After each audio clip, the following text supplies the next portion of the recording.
Hello student, আরো একবার তোমাদেরকে আমাদের চ্যানেলে স্বাগতম। আমি আছি মিন্ময় তোমাদের সঙ্গে। তো পিএসসি ফুডকে টার্গেট করে মেইনলি আমরা ম্যাথের সিরিজটা শুরু করেছিলাম।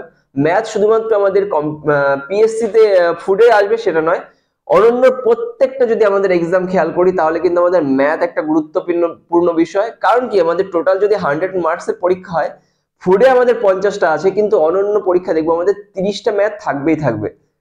তো সেই উদ্দেশ্য করে কিন্তু জিকে জিকে যে ব্যাপারটা সেটা কিন্তু আমাদের কাটার জায়গা থাকবে, কিংবা আমরা যদি না জানি কিন্তু ম্যাথ যদি তোমরা একটু দেখে যাও এখানটা কিন্তু ভুলের সম্ভাবনা খুবই কম, আর 30-এ কিন্তু 30 পাওয়া যায়। আর সেই উদ্দেশ্য করে 50-এ যাতে করে আমাদের ফুডে 50 পাওয়া যায়, তার জন্য কিন্তু আমাদের সিরিজটা শুরু হয়েছে। তো চলো কথা না বাড়িয়ে দেখা যাক আজকে আমাদের বোর্ডে প্রথম অঙ্ক কি আছে।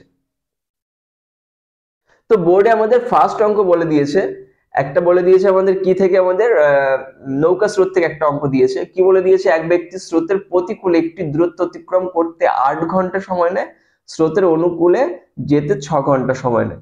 অনুকূলে যেতে 6 ঘন্টা সময় নেয় কারণ কি, আমাদের নিশ্চয়ই অনুকূলে আমাদের কি বেগটা বেশি, আর বেগটা বেশি থাকলে সময়টা নিশ্চয়ই আমাদের কমই লাগবে। যদি স্রোতের বেগ 4 কিমি/ঘন্টা হয় তাহলে স্থির জলে নৌকার বেগ কত? তো আমাদের অনুকূল লিখলাম আর আমাদের প্রতিকূল লিখলাম, আমাদের টাইমটা লিখলাম। তাহলে প্রথমে অনুকূলের সময় বলেছে 6 ঘন্টা, প্রতিকূলে কিন্তু আমাদের 8 ঘন্টা। তো আমরা যদি কাটি 3 হলো আর 4 হলো, তাহলে টাইমের উল্টো কিন্তু স্পিড, অর্থাৎ সময়কে যদি আমাদের রিভার্স করি তাহলে কিন্তু আমাদের বেগ বেরোবে। তাহলে বেগটা 4:3 হলো। তো আমাদের কি হবে, আমাদের কি দিয়েছে, আমাদের স্রোতের বেগ দেওয়া আছে। তাহলে স্রোতের বেগ যদি বের করতে হয় তাহলে অনুকূল থেকে প্রতিকূলে বিয়োগ করব, তাকে 2 দ্বারা ভাগ করব। তাহলে অনুকূল 4 প্রতিকূল 3, তাহলে 4-3/2 অর্থাৎ 1/2 মানে 0.5। এটা কিন্তু আমাদের বেরোলো স্রোত। আর যদি নৌকা বের করি 4 + 3/2 অর্থাৎ 7/2 অর্থাৎ 3.5, এটা কিন্তু আমাদের নৌকা। আমাদের এবার যেটা বলে দিয়েছে, প্রশ্নে বলে দিয়েছে স্রোতের বেগ, তাহলে স্রোতের বেগ আমরা পেলাম 0.5, কিন্তু প্রশ্নে বলে দিয়েছে 4। আমাদের নৌকার বেগ বের করতে বলেছে, তাহলে নৌকার বেগ কত হয়, 3.5। তো কেটে গেল, 7 হলো, 4 কত আমাদের 28 কিমি/ঘন্টা। অপশন নম্বর কিন্তু আমাদের সি সঠিক উত্তর, 28 কিমি/ঘন্টা। তো চলো আমাদের নেক্সট অঙ্ক কি বলে দিয়েছে। প্রত্যেকটা অঙ্ক কিন্তু ভীষণ গুরুত্বপূর্ণ, পরীক্ষায় কোনো না কোনো পরীক্ষা এসছে, সেই হিসাবে কিন্তু আমরা তুলে নিয়েছি অঙ্কগুলো। যদি ভালো লাগে অবশ্যই একটা লাইক এবং বন্ধুদের মধ্যে শেয়ার করবে, কমেন্ট পারলে কমেন্ট করবে। কি বলে দিয়েছে, 180 মিটার দৈর্ঘ্যের একটি ট্রেন বিপরীত দিকে যাওয়া 270 মিটার দৈর্ঘ্যের অপর একটা ট্রেনকে, বিপরীত দিকে যাওয়া না, সরি, বিপরীত দিকে আসা হবে,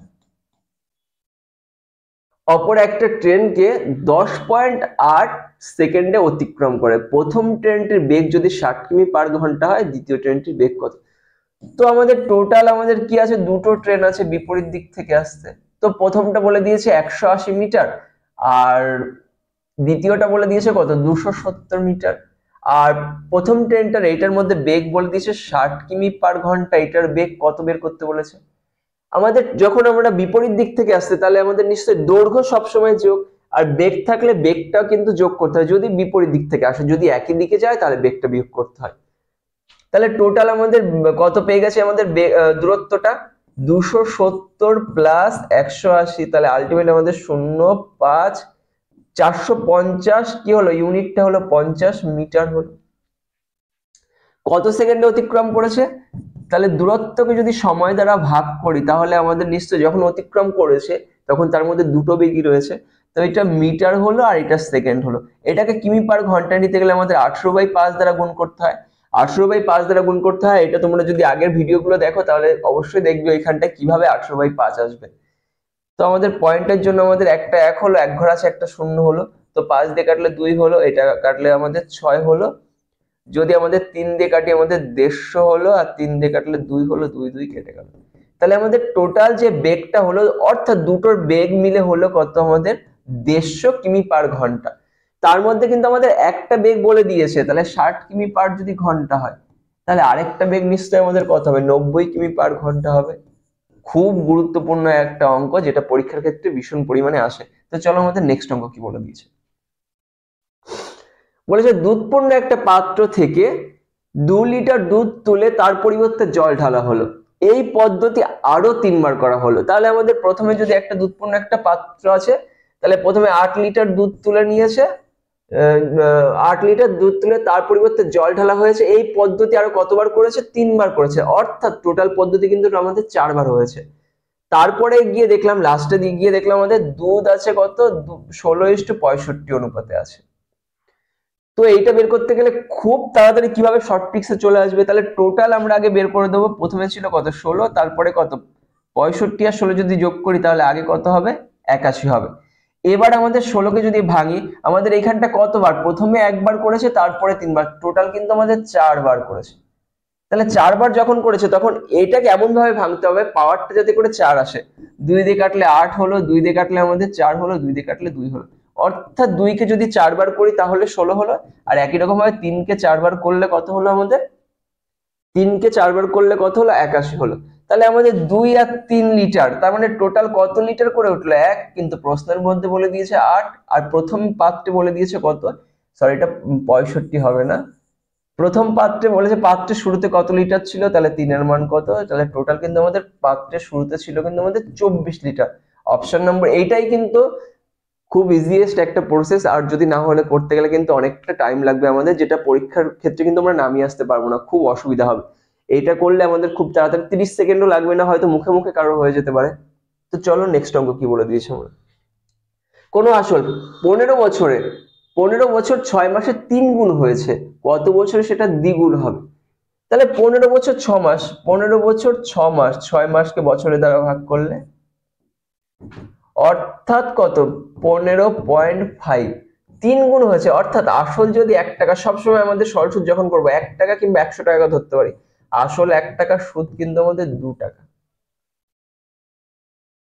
তো আমাদের কত, আমাদের 15 বছর 6 মাসে কত, তাহলে 15.5 বছরে কিন্তু আমাদের কত, 1 টাকা আসল 2 টাকা সুদ, 3 গুণ হয়েছে। এবার বলেছে কত বছরে সেটা দ্বিগুণ হবে, অর্থাৎ আসল 1 টাকা, সুদ 1 টাকা, এটা কত বছর? তাহলে 2 টাকা সুদের জন্য আমাদের দরকার কিন্তু আমাদের 15.5 বছর। তাহলে 1 টাকা সুদ বের করতে বলেছে, 1 টাকা সুদের জন্য দরকার কত, 15.5 বাই কত, 2, তো পয়েন্টের জন্য একটা শূন্য আছে, কেটে গেল। তো যদি আমাদের করি 5 দিয়ে কাটলে 3 5 15, 5 1 5 আর 5 দিয়ে কাটলে 2, অর্থাৎ 31/4। তো 31 কে 4 দ্বারা ভাগ করলে আমাদের কত, 4 সাথে কত আমাদের, 4 সাথে আমাদের 28 থাকছে 3, তাহলে 3/4। এটা যেহেতু মাসে আছে তাহলে বছর থেকে মাসে আনতে গেলে 12 দ্বারা গুণ করব, তাহলে 7 বছর 9 মাস। তাহলে এটা কিন্তু আমাদের বি সঠিক উত্তর, 7 বছর 9 মাস। নেক্সট, এক ব্যক্তি 34 টাকায় 8টি দামে কিছু আপেল কিনে সেগুলি 57 টাকায় 12টি দামে বিক্রি করেছে। মোট কতগুলো আপেল বিক্রি করলে তার 45 টাকা লাভ হবে? ভীষণ ইম্পর্টেন্ট কিন্তু একটা অঙ্ক আমাদের লাভ ক্ষতি থেকে। তাহলে কি বলে দিয়েছে আমাদের, 8টি, এটা কিনেছে কত টাকা আমাদের, 34 টাকায়, 8টি কিনেছে আমাদের 34 টাকায়। আর আমাদের কি বলে দিয়েছে পরেরটা, 12টি কিনেছে কত টাকায় আমাদের, 57 টাকা। তাহলে আমাদের কি করতে হবে, এটা বের করতে গেলে খুব তাড়াতাড়ি আমাদের যে পরিমাণটা সমান করে দেবো, তাহলে আমাদের টাকা বেরিয়ে যাবে। আমাদের বলেছে 45 টাকা লাভ, তাহলে আমাদের টাকাটা আলাদা বের করতে হবে। তাহলে পরিমাণটা যদি সমান করি, তাহলে প্রথমে আছে 8, তারপরে 12, তাহলে পরিমাণ সমান করতে গেলে 12 আর 8 এর লসাগু করে দেবো। 2 দিয়ে কাটলে 6, এদিকে 4 হলো, 2 দিয়ে 3 2, তো 3 2 দিয়ে 4, 3 4 12, 12 দিয়ে 24, তাহলে লসাগু 24 হয়েছে। তাহলে 8 কে 3 দ্বারা গুণ করলে 24 হবে, এই 2 দ্বারা। তাহলে আমাদের 24টি কিনেছে কত, 102 টাকা দিয়ে, আর আমাদের কত 24টি বিক্রি করেছে কত, 114 টাকা দিয়ে। তো কিনেছে 102 টাকা দিয়ে, বিক্রি করেছে 114 টাকা, তাহলে নিশ্চয়ই লাভ হচ্ছে। লাভ কত হলো, 12 টাকা। কিন্তু সেই লাভটা বলেছে কত টাকা, যদি আমাদের 45টা করতে হয় তাহলে আমাদের কটা বিক্রি করতে হবে, তাহলে আমাদের এখানটায় 12টার জন্য যদি 45 হয় তাহলে 24টার জন্য কত হবে, 90টি হবে। তাহলে অপশন নম্বর কিন্তু এই আমাদের সঠিক উত্তর। নেক্সট, একটি দড়ি দিয়ে 14 সেন্টিমিটার ব্যাসার্ধ বিশিষ্ট একটি সিলিন্ডারের পরিধি বরাবর 70 পাক দেওয়া যায়, তাহলে 20 সেন্টিমিটার। তাহলে 14 সেন্টিমিটার ব্যাসার্ধের জন্য যদি 70 পাক দেওয়া যায়, 14 সেন্টিমিটারের জন্য যদি 70 পাক, 14 সেন্টিমিটারের জন্য যদি 70 পাক হয়, 1 সেন্টিমিটার হলে বেশি পাক দরকার, তাহলে 70 গুণ 14 সেমির জন্য। আর আমাদের কত 20 সেমির জন্য নিশ্চয়ই কম হলে হয়ে যাবে বাই 20। তাহলে আমাদের কত পাক দরকার? 49 পাক দরকার। তাহলে অপশন নাম্বার বি কিন্তু আমাদের সঠিক উত্তর। যদিও অঙ্কটা সহজ ছিল। এ ট্যাপ দিয়ে একটি ট্যাঙ্কে 4 ঘন্টায় ভর্তি করে, তাহলে এ ট্যাপ আছে 4 ঘন্টায় ভর্তি করেছে, তাহলে আমাদের এরকম যদি একটা হয় পাত্র হয়, এ ট্যাপ দিয়ে কি করছে 4 ঘন্টায় ভর্তি করছে, আর বি আরেকটা ট্যাপ বি আছে 24 ঘন্টায় কিন্তু আমাদের খালি করছে। তাহলে টোটাল আমাদের লসাগু করলে এর মধ্যে যতটা জল আছে সেটা বের করতে পারবো। তাহলে 24 লসাগু, তাহলে আমাদের ভরছে কত 6 লিটার, খালি করছে কত লিটার? 1 লিটার। এবার কি বলে দিয়েছে, যদি এ ও বি কে প্রতি ঘন্টায় পর্যায়ক্রমে চালু করা হয় তবে জলতলের উচ্চতা 0.5 মিটার বৃদ্ধি পায়। তবে বলেছে ট্যাঙ্কের গভীরতা কত। ভীষণ ইম্পর্টেন্ট। তাহলে আমাদের যখন 2 ঘন্টা মানে 1 ঘন্টায় কি করছে আমাদের, 1 ঘন্টায় কি করছে আমাদের 6 লিটার ভরছে, আর পরে 1 ঘন্টায় কি করছে আমাদের 1 লিটার খালি করছে, তাহলে 2 ঘন্টায় থাকছে কত আমাদের 5 লিটার করে। তো সেটা বলে দিয়েছে কতটুকু হচ্ছে, তার পরিমাণটা 0. কত আমাদের 5। আর আমাদের বলে দিয়েছে ওই ট্যাঙ্কের গভীরতা কত, গভীরতা কত ছিল আমাদের 24, তাহলে ইনটু 24। তো পয়েন্টের জন্য একটা আছে, এক ঘর শূন্য, তাহলে 2.4 মিটার। এটা অপশন নম্বর এ কিন্তু আমাদের সঠিক উত্তর। নেক্সট,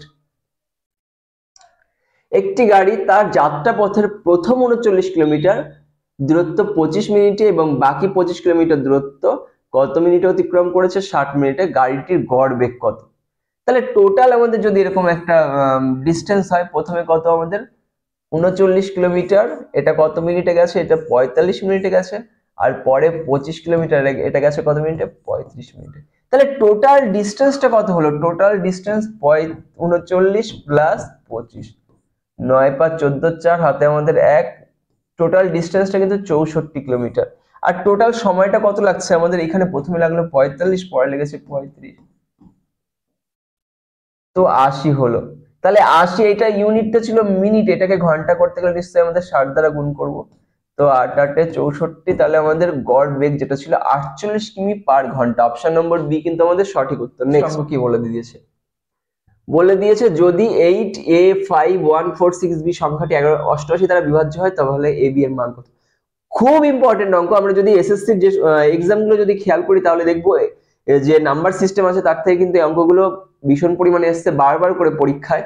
তো আমরা কি করব, খুব তাড়াতাড়ি করতে গেলে 8a5146b 88 দ্বারা বিভাজ্যতার একটা নিয়ম হচ্ছে এটাকে 8 দ্বারা আর 11 দ্বারা পরস্পরে মৌলিক সংখ্যা আকারে ভাগবো। তাহলে 8 আর 11 নিলাম, তাহলে 8 দ্বারা বিভাজ্য আর 11 দ্বারা বিভাজ্য। তো প্রথমে কি করবো, আমরা 8 দ্বারা বিভাজ্য করতে যদি যাই তাহলে আমাদের দেখবো 460 আছে। মনে করো ফার্স্টে বি এর মান যদি 0 হয়, কারণ আমাদের এখানটা জানি না বি এর মানটা কত হবে, যদি আমাদের 8 দ্বারা ভাগ করতে গেলে আমাদের 8 দ্বারা বিভাজ্যতার নিয়মই আছে লাস্টের 3টে ডিজিটকে আমাদের কি 8 দ্বারা বিভাজ্য হতে হবে।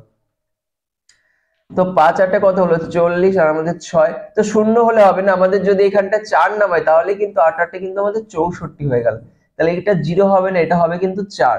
তাহলে বি এর যে ভ্যালুটা, বি এর ভ্যালু কিন্তু আমাদের 4 পেয়ে গেছে। এবার 11 দ্বারা বিভাজ্যতার একটা নিয়ম আছে, একটা একটা ছেড়ে ছেড়ে 8 প্লাস কত আমাদের 5 প্লাস 4 প্লাস এটা 4 পেয়ে গেছে। তাহলে টোটাল কত হলো 8 আর 5 এ 13, 13 আর 1 এ কত 13 আর 13 আর 4 17 আর 4 21, তাহলে টোটালি হলো 21। তার থেকে এ তো জানি না, কিন্তু আমাদের এইখানটা জানি, একটা জানি, 1 বাদ দিলাম হলো কত 20, আর এখানটা কত 6 বাদ দিলাম হয়ে গেল কত 14।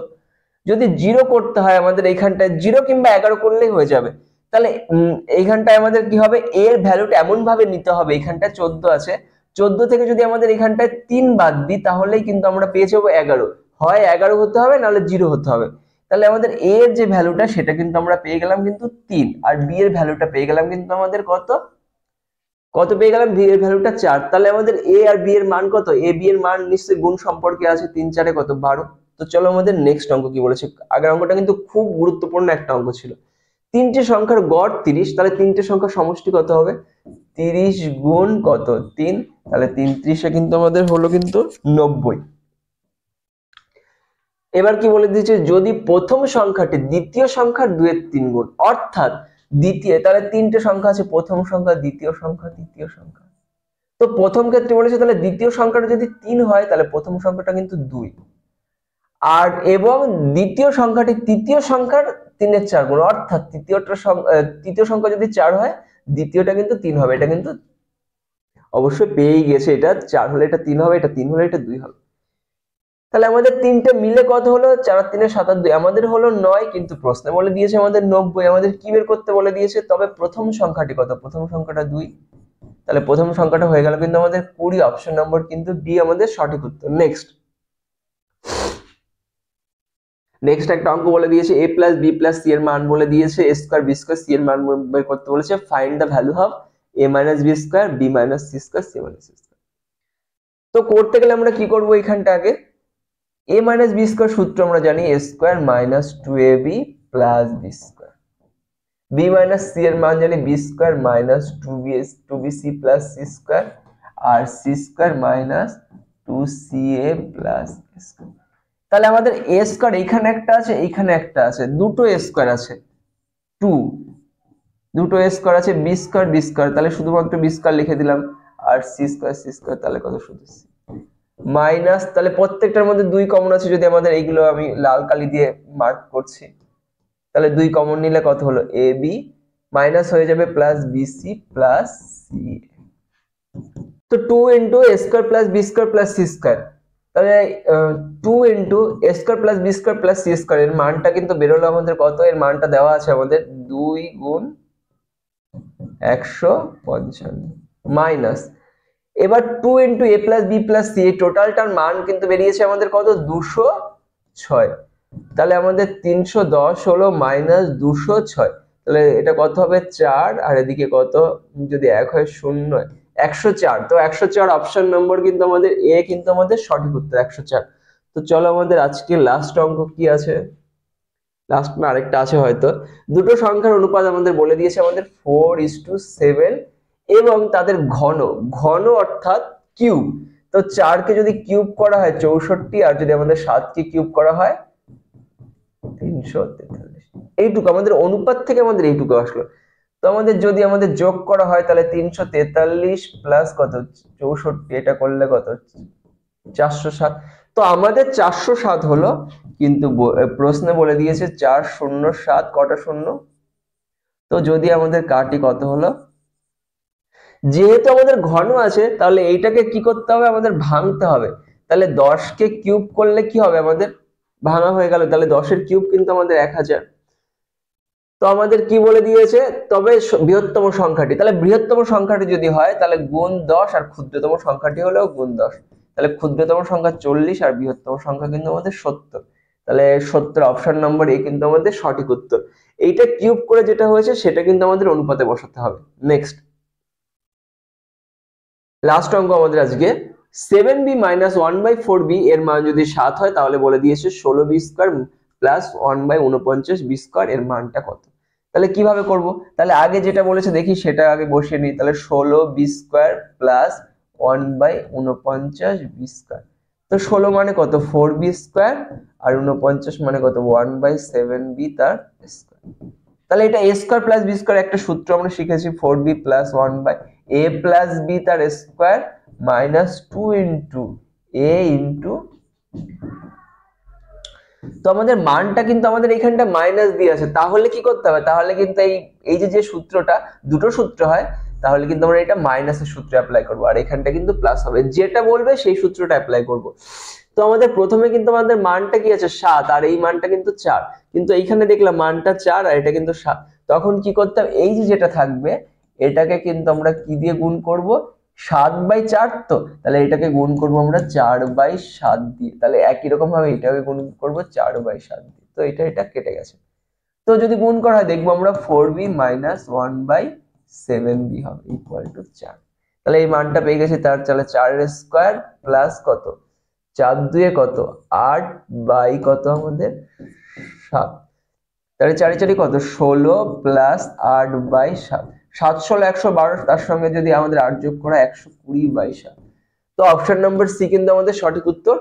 তো ক্লাসটি কেমন লাগলো অবশ্যই কমেন্টে জানাবে। যদি ভালো লাগে তাহলে অবশ্যই আমাদের চ্যানেলকে সাবস্ক্রাইব করবে এবং বন্ধুদের মধ্যে শেয়ার করবে। তো চলো দেখা হচ্ছে নেক্সট ভিডিওতে, আজকের জন্য এই পর্যন্তই, ধন্যবাদ।